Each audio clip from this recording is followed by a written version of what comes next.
नाम प्यारा है। माता पिता भाई बंधु सखा वो हमारा है। माता पिता भाई बंधु सखा वो हमारा है। माता पिता भाई बंधु माता पिता भाई बंधु माता पिता भाई बंधु माता पिता भाई बंधु सखा वो हमारा है। कृष्ण नाम प्यारा है, गोपाल नाम प्यारा है। कृष्ण नाम प्यारा है, गोपाल नाम प्यारा है। योगी संत आचार्य सुखदेव स्वामी जी महाराज और कथा के यजमान के रूप में विद्यमान हैं हस्तिनापुर के राजा पांडवों के प्रपौत्र माननीय परीक्षित जी महाराज। माँ गंगा के तट पर बड़ी ही दिव्य और भव्य भागवत कथा चल रही है। सुखदेव स्वामी ने राजा परीक्षित को पुरंजन आख्यान सुनाया, नरकों का वर्णन समझाया और जैसे ही 5वें स्कंद के प्रारंभ में कथा गई, राजा परीक्षित ने प्रश्न कर दिया गुरुदेव के चरणों में कि हे गुरुदेव, कल सायंकाल के प्रसंग में जब आपने आदेश किया था तो आपने प्रियव्रत और उत्तानपाद का वंश कहकर चुप क्यों हो गए? प्रियव्रत के वंश में क्या हुआ? सुखदेव आचार्य कहते हैं का राजन, मनु शत्रुपा की 5 संतानें हुई, 3 बेटियां और 2 बेटा। 3 बेटियों के वंश का वर्णन आपने कल तक सुन लिया, क्रमशः आकुति, देवहूति और प्रसूति। मनु शत्रुपा के सबसे बड़े पुत्र उत्तानपाद की कथा का वर्णन आपने कल सुना, उनके वंश का वर्णन कल सुना। इन्हीं मनु शत्रुपा के जो दूसरे सुपुत्र हैं जिनका नाम है प्रियव्रत। क्या नाम है? प्रियव्रत। प्रिय माने सुंदर और व्रत माने नियम। जिन्होंने सुंदर नियम का पालन किया वो है प्रियव्रत। और ये जो प्रियव्रत हैं, इन्होंने भगवान सूर्य की बड़ी सुंदर उपासना की। इन प्रियव्रत के पुत्र हुए अग्नित्र,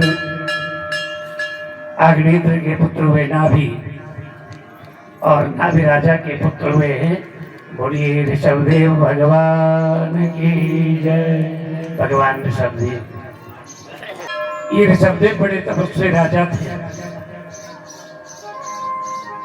इन ऋषभदेव के 100 पुत्र हुए। 100 पुत्रों में सबसे बड़े पुत्र का नाम था भरत। एक दिन रात्रि के समय भोजन के लिए बैठे हुए मैं आप लोगों से भी निवेदन करना चाहता हूँ कि आजकल धीरे धीरे हमारे भोजन करने की पद्धति बदल गई। पहले परिवार के सब लोग बैठ कर के भोजन साथ में करते थे। आजकल जो जब आ रहा है वो फ्रिज से निकाल रहा है, खा रहा है और चला जा रहा है। प्रेम से बोलो जय श्री कृष्ण। ऐसा कभी नहीं करना। दिन भर के कामों में तो अगर इधर उधर व्यस्त भी हो तो कोई बात नहीं, लेकिन रात्रि का भोजन सभी परिवार के लोग इकट्ठा बैठ कर के करो। और भोजन करते समय इधर उधर की बातें नहीं करनी। आज राजा ऋषभदेव अपने 100 पुत्रों के संग भोजन करने बैठे हैं और भोजन करते करते राजा ऋषभदेव ने अपने पुत्रों से पूछा कि हे बेटा, ये बताओ कि हमें ये शरीर क्यों मिला, ये मनुष्य का शरीर क्यों मिला? पुत्रों ने कहा पिताजी, प्रातःकाल में हम उठते हैं, भोजन करते हैं, दिन भर चौपाल इत्यादि करते हैं, रात्रि को फिर भोजन करते हैं और सो जाते हैं। ये जीवन हमको इसलिए मिला। राजा ऋषभदेव कहते नहीं बेटा, ये शरीर हमको केवल खाने पीने के लिए नहीं मिला। नायम देहो देहवाजान निर्लोक कष्टान कामान हरते जाए।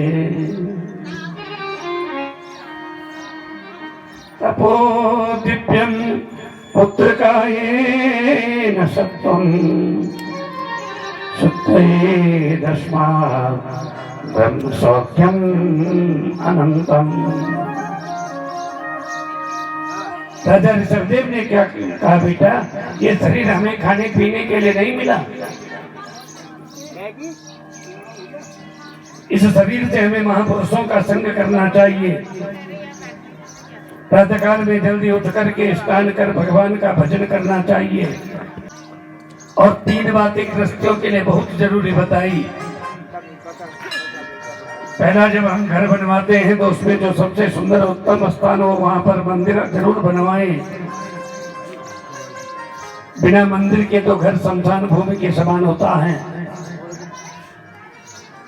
घर में मंदिर होना ही चाहिए। और मंदिर में 3 बातों का ध्यान रखें। पहली बात यह है कि उस मंदिर में जो मूर्ति हो उसमें हमेशा भगवान का भाव लाओ। इस शरीर से महापुरुषों का संग किया जाए।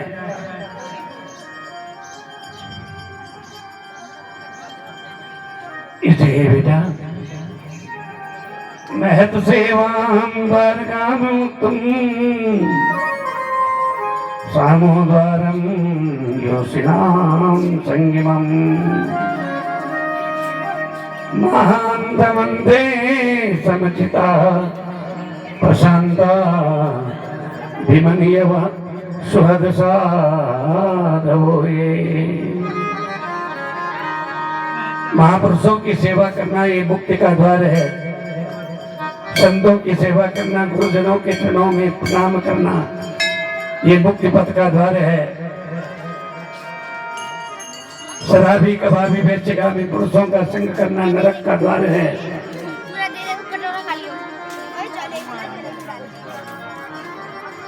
संतों की सेवा करो। और संत कौन है, संत का महात्म्य बताया। जो बिगड़े हुए काम को साधे वो साधु है। जो आपके अंदर पीड़ा को समझकर उसे दूर करने का प्रयास करे वो संत है। हम केवल संतों की सेवा में लगे रहे और संतों को हमारे सुख दुख से कोई लेना देना न हो तो वो संत हो ही नहीं सकता। संत का मतलब होता है जो अपने समान ही दूसरे को समझे, जो दूसरे की पीड़ा को समझे। राजा ऋषभदेव कहते हैं का बेटा एक संत थे, उनका शिष्य रात्रि को उनके चरण दबाता। रात के 12 बजे गए, शिष्य को चरण दबाते दबाते सोचा शायद गुरुजी को अब नींद आ गई होगी। चरण छोड़ करके जाने लगा तो गुरुजी की नींद खुल गई। गुरुजी बोले तुम ये बताओ कि तुम कितने भाई हो। वो बेचारा चरण भी दबा रहा है और चरण दबाते दबाते बोले हम 4 भाई हैं। तुम्हारे और भाई क्या करते हैं? गुरुजी पूछ रहे हैं रात के 12 बजे। कर्म साहब ने बताया रात के 3 बज गए। उसने सोचा शायद गुरुजी को अब नींद आ गई, अब मैं भी थोड़ा सो जाऊं। जैसे ही चरण छोड़ के जाने लगा गुरुजी ने कहा तुमने कहा था तुम कितने भाई हो। जो प्रश्न रात के 12 बजे था वही प्रश्न सुबह के 4 बजे भी, तुम कितने भाई हो। उसके मुख से निकल गया कि हम 3 भाई हैं।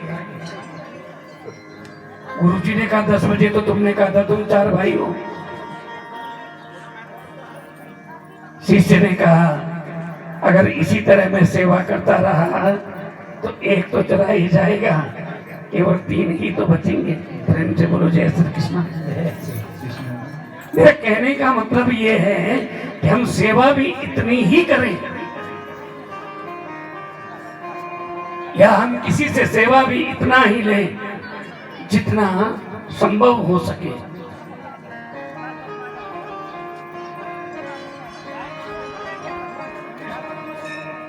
राजा ऋषभदेव ने कहा बेटा अपने सबसे बड़े पुत्र भरत को राजगद्दी पर बिठाया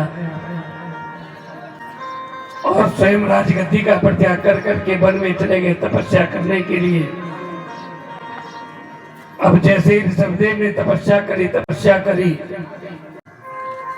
लोगों को पता चला कि ऋषभदेव वन में गए हैं, तपस्या कर रहे हैं। दुनिया है, दुनिया फूलमाला लेकर के चल पड़ी। ऋषभदेव महाराज की जय जयकार होने लगी।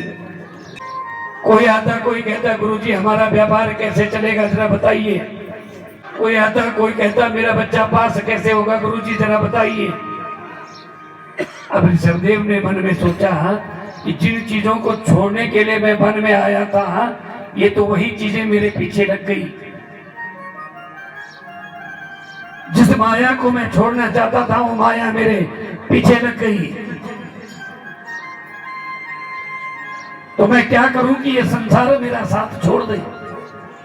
ध्यान देना, राजा ऋषभदेव ने सुबह के समय मुंह में पत्थर डाल दिए। अब लोगों को आदत थी आने की, जय जयकार करने की।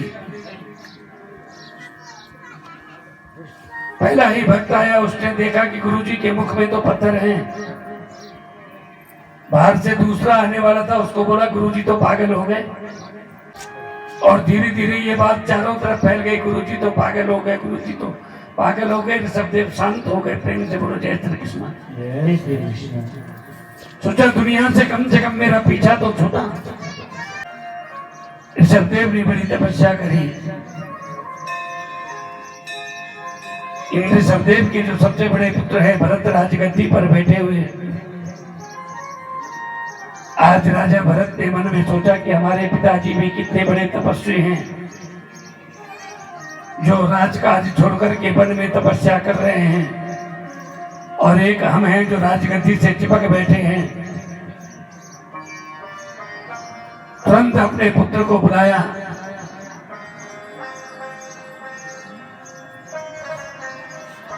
अपने पुत्र को राजगद्दी पर बिठाया, सुमति को।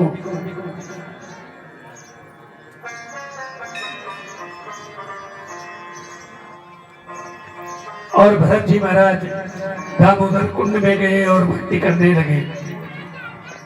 और ये जो दामोदर कुंड है ना जी, ये नेपाल देश में पहले तो भारत का ही अंग था नेपाल। कुछ विधर्मियों ने आकर के हमारे देश के टुकड़े कर दिए। आज भी नेपाल में जो संस्कृति है वो हमारे भारत की ही संस्कृति है। तो नेपाल देश में पर्वत जिला, और पर्वत जिले के अंतर्गत दामोदर नाम का कुंड है।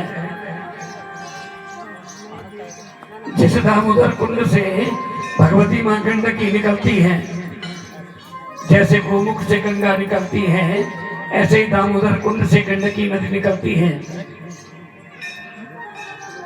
और इस दामोदर कुंड की विशेषता है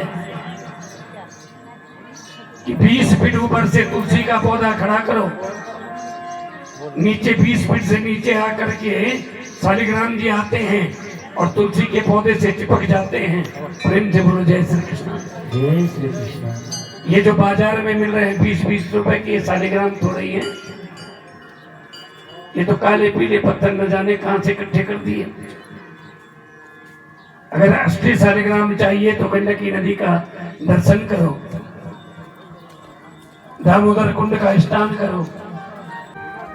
भरत जी महाराज वहां गए और वहां जाकर के गंडकी नदी में खड़े होकर के तपस्या करने लगे। भगवान के द्वादश अक्षरी मंत्र का जप करने लगे। ओम नमो भगवते वासुदेवाय, ओम नमो भगवते वासुदेवाय, ओम नमो भगवते वासुदेवाय, ओम नमो भगवते वासुदेवाय, वासुदेवाय हरे वासुदेवाय, वासुदेवाय हरे वासुदेवाय, ओम नमो भगवते वासुदेवाय,